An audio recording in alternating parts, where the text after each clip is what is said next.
और इस वक्त की बड़ी खबर, घाटी से बड़े पैमाने पर आतंकियों के सफाई के लिए मिशन को शुरू किया जा चुका है और आज सुरक्षा बलों ने दक्षिण कश्मीर के शोपियान में 3 आतंकवादियों को एनकाउंटर में मार गिराया गया और मारे गए तीनों आतंकियों में से एक मुख्तार शाह था जो गंदरबल का रहने वाला था और पिछले दिनों डाउनटाउन इलाके में गोलगप्पे की रेडी लगाने वाले वीरेंद्र पासवान की हत्या के बाद आतंकी शोपियान में शिफ्ट हो गया था।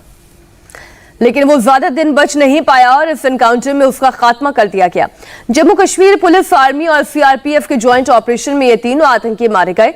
शोपिया के तुलरान में यह एनकाउंटर करीब 9 घंटे से चल रहा था। सुरक्षा बलों ने आतंकियों को घेर कर रखा था। आखिरकार आज तड़के दोनों तरफ की गोलाबारी में 3 आतंकी मारे गए। मारे गए आतंकियों के पास से गोला बारूद बरामद किया गया है।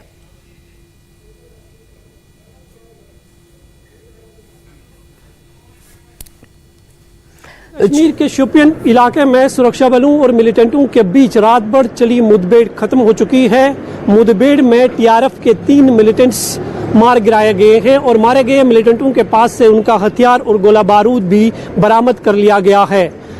मारे गए मिलिटेंटों में से एक की पहचान मुख्तार अहमद के तौर पर हुई है जो जिला गांदरबल का रहने वाला है और पुलिस के मुताबिक 5 अक्टूबर को वीरेंद्र पासवान जो बिहार के थे और गोलगप्पा बेचने वाले थे जिनकी टारगेट किलिंग की गई थी, मुख्तार उसकी किलिंग में आरोपी था। तो पिछले 24 घंटे के भीतर 3 अलग अलग मुठभेड़ों में सुरक्षा बलों ने अब तक 5 मिलिटेंटों को मार गिराया है, जिनमें से 2 मिलिटेंट जो टीआरएफ के से वाबस्ता थे उन पर यह आरोप था कि उन्होंने टारगेट किलिंग की थी। कल बांडीपोरा में इम्तियाज अहमद नाम के एक मिलिटेंट को मार गिराया गया था जिस पर यह आरोप था कि उसने टैक्सी यूनियन के प्रेसिडेंट मोहम्मद शफी लोन की हत्या कर दी थी।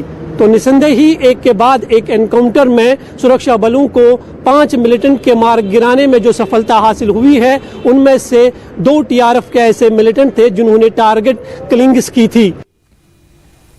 जम्मू कश्मीर से इस वक्त एक और बड़ी खबर, पूरे कश्मीर में एनआईए का बड़ा एक्शन शुरू हो गया है।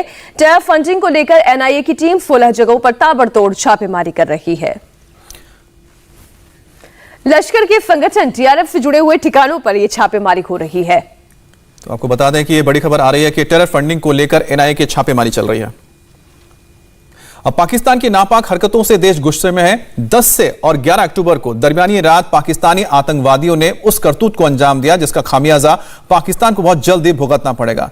पुंछ के सुरनकोट में घात लगाकर बैठे पाकिस्तानी आतंकवादियों ने सेना पर हमला किया जिसमें एक जेसीओ समेत 5 जवान शहीद हो गए और इन 5 जवानों में से एक 3 पंजाब, एक यूपी और एक केरल के रहने वाले थे और आज इन जवानों के शव उनके घर तक पहुंचाए जाएंगे जिसके बाद उनका अंतिम संस्कार होगा।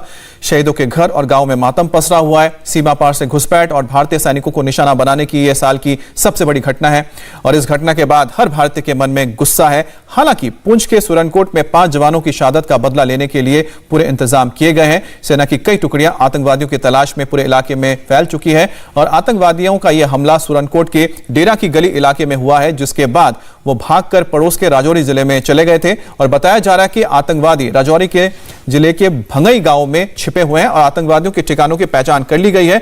अब उनका वहां से भागना मुश्किल है क्योंकि सभी रास्तों को बंद कर दिया गया है। भारतीय जवानों के शहीद करने वाले आतंकियों का एनकाउंटर जल्द हो जाएगा, ऐसी खबरें आ रही हैं। इंडिया टीवी हर वक्त हर जगह डाउनलोड करने के लिए सर्च करें India TV news Google play store या ऐप स्टोर पर।